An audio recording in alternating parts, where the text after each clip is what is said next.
good morning මේ මම මේ මෙතර කල් රිපෙයාරින් වැඩ කරනවා ඒ උනාට අද තමයි පළවෙනි වතාවට මේ වීඩියෝ එකක් කරන්න හිතාගත්තේ. ඒකත් කරන්නේ මේ ස්කෑම් එකක් ගැන කියන්නේ. මේකත් මේ ජපානයෙන් චෙක් කරන්න නැතුව ගත්ත 4090 කාඩ් එකක්. මේක මට එව්වේ මගේ හිතවත් යාළුවෙක් ෂොප් එකක් කරන මේ රිපෙයාර් කරලා දෙන්න කියලා. මේ ඉතින් මේ කොහොම හරි ඉතින් අද උදේ කාඩ් එක ගැලෙවුවා. ඉතින් බලන්න රිපෙයාර් කරන්න. නෝ පවර් තමයි මේකේ ඉෂුව එක. ගැලෙවට පස්සේ තමයි දැක්කේ මේකේ මේන් චිප් එකයි VRAM ටිකයි මුකුත්ම නැහැ.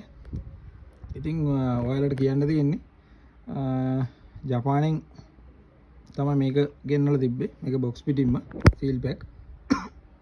එතකොට මේ වගේ ග්‍රැෆික් කාඩ් තියෙනවා ගොඩක් වෙලාට eBay එකේ තියෙනවා. ඒකල්ලා තව ප්ලැට්ෆෝම් වල දාලා තියෙනවා. ඒ වගේ ජපාන් වලත් ගන්න තියෙනවා.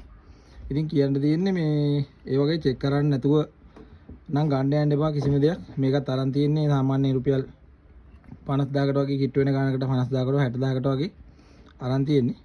ඉතින් මේ වගේ වට මේ සල්ලි වියදම් කරන්න එපා කියන තමයි මම මේ වීඩියෝ එක දාන්නේ.